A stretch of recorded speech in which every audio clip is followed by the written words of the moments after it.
According to the American Medical Association, 43.2% of physicians in the United States reported at least one symptom of burnout in 2024. Burnout costs the U.S. healthcare system an estimated of $4.6 billion a year. The cost to replace a single physician, depending on specialty, runs between $500,000 to over $1 million. That is not a people problem. That is a financial emergency. There's a term in the physician world that I want you to know. It's called pajama time. It refers to the hours physicians spend working before or after clinic hours, at home in their pajamas. In 2024, 22.5% of physicians reported spending more than 8 hours a week on documentation outside of normal working hours. The strongest predictors of a physician's intending to stay are feeling valued by the organization, having autonomy over clinical decisions, and experiencing manageable administrative burden. The compensation is actually not at the top of that list. And once you understand it, the fix becomes a lot more concrete than most people realize. Hi, I'm Astrid, and this video is sponsored by Athalas and Khmer. Let's get into it. According to the American Medical Association, 43.2% of physicians in the United States reported at least one symptom of burnout in 2024. 4 out of every 10 doctors right now in practices like yours. And here's a number that should actually keep you up at night. Nearly 1 in 3 physicians said in 2024 that they intend to leave their organization within the next 2 years. If you have 10 providers, statistically 3 of them are thinking about the exit right now. And most practice owners find out too late. At the exit interview, when the decisions have already been made, the recruiter has already called and the 2 weeks notice is already written. The reason practices keep getting caught off guard is that they're looking for the wrong signal. They think this is a compensation problem, they offer a raise, the doctor leaves anyway. The research is not ambiguous about why physicians actually leave. And once you understand it, the fix becomes a lot more concrete than most people realize. So what does that data actually say? Let me give you a full picture because the context matters here. Physician burnout peaked at 62.8% in 2021. Nearly 2 out of 3 doctors reporting at least one symptom. That was the highest rate ever recorded. Since then, it has come down. The 2024 AMA data puts it at 43.2%, the lowest since before the pandemic. 43.2% of physicians reported burnout symptoms in 2024.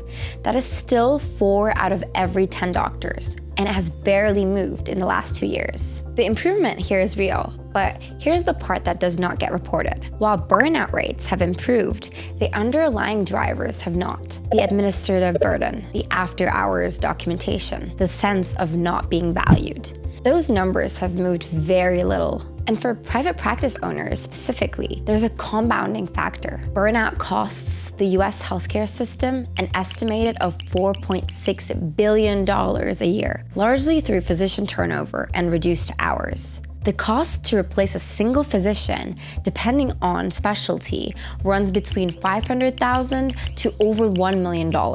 That is not a people problem. That is a financial emergency. Most practice owners are not doing that math. They're thinking about this quarter's revenue. The physician retention problem is a silent cash drain that hits at once when someone hands in their notice. Now, what is the real cost of after-hours documentation? There's a term in the physician world that I want you to know. It's called pajama time. It refers to the hours physicians spend working before or after clinic hours, in the evenings, early mornings, and on the weekends, at home in their pajamas. Here's what the AMA's most recent data shows. In 2024, 22.5% of physicians reported spending more than 8 hours a week on documentation outside of normal working hours.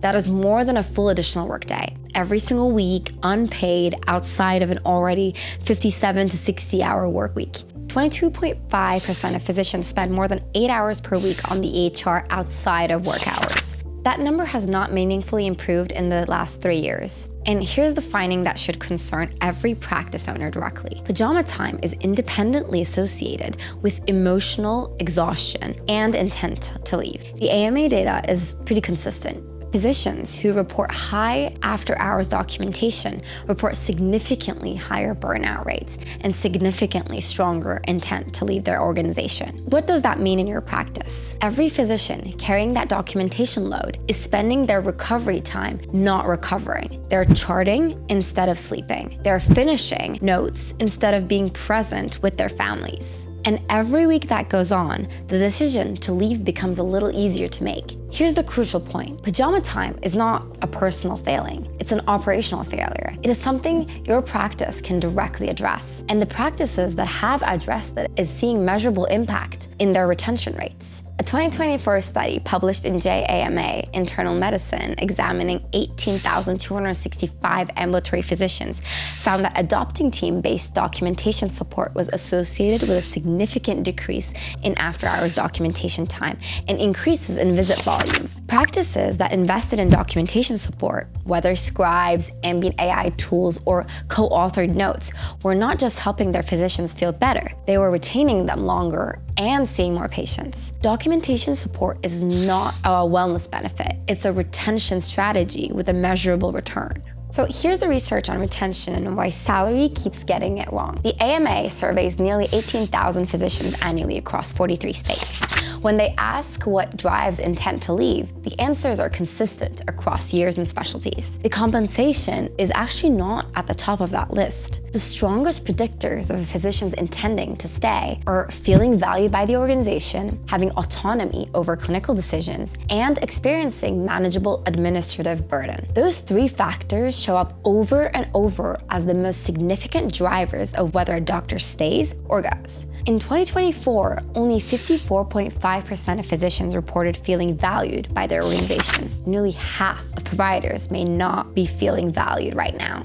Feeling valued is not a soft concept. The AMA describes it as a striking mitigator of burnout and a direct contributor to intent to leave. Physicians who do not feel valued are significantly more likely to be planning their exit. And the inverse is true. Organizations that move the needle on feeling valued see measurable improvements in retention independent of compensation changes. The salary conversation actually matters. No one says it doesn't, but practice owners who lose a physician to a competitor who paid more would be surprised to learn that the salary gap was often not the deciding factor. It was the last straw of months or maybe years of feeling invisible, overloaded, and unheard. You cannot close the gap on feeling valued with a raise. You close it by asking the right questions, acting on the right answers, and making decisions to protect your physician's time as seriously as you protect your revenue cycle. Now, there are 4 operational patterns that show up in high retention practices. This is not about culture decks or quarterly pizza parties. The practices with the lowest physician turnover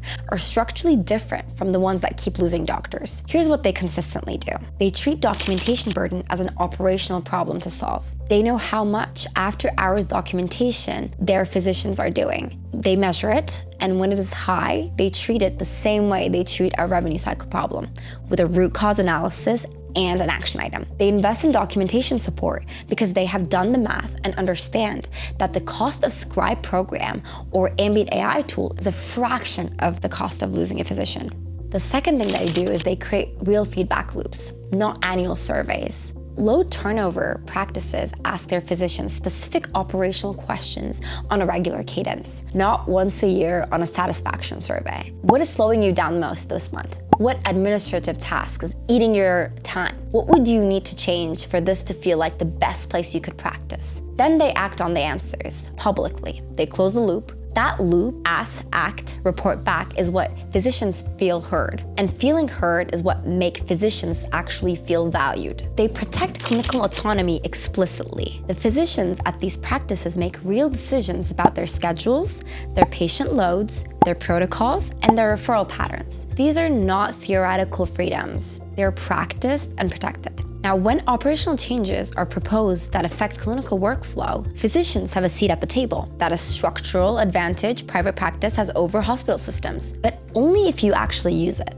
They catch the signals before the exit interview. By the time a physician is ready to leave, the decision is almost always already made. The practices that retain physicians catch the early signals: declining engagement in meetings, an upstick in response time to messages, a shift in the quality of clinical documentation, a change in referral patterns. These are the leading indicators. They get a conversation, not a performance review. The exit interview is just not a simple retention tool. It is a postmortem. The retention work happens months before anyone says they're leaving. Now, what can you do this week? Here's your one action item from this episode. This week, have a real conversation with one of your physicians, not about their productivity numbers, not about their schedule. Ask them this: what is the hardest part of your day right now? What takes time that actually should not? What would need to be different for this to feel like the best place you could be practicing? Then just listen. Do not fix it in the moment. Do not defend the current system. Just listen, write it down, and come back to them in 2 weeks with a specific response. That one action item done consistently across your physician team is what separates practices that retain their people from practices that spend six figures replacing them. The data on this is not complicated. Physicians are not leaving because you did not pay them enough. They're leaving because they feel overloaded, undervalued, and like their time does not even belong to them anymore. Those are solvable, and they're solvable by you in your practice starting this week. Thank you so much for watching this video, and stay tuned for the next episode next week. Subscribe below so you do not miss it, and if this episode resonated with you, share it with another practice owner in your network. They need to hear it. Thank you so much. See you next week.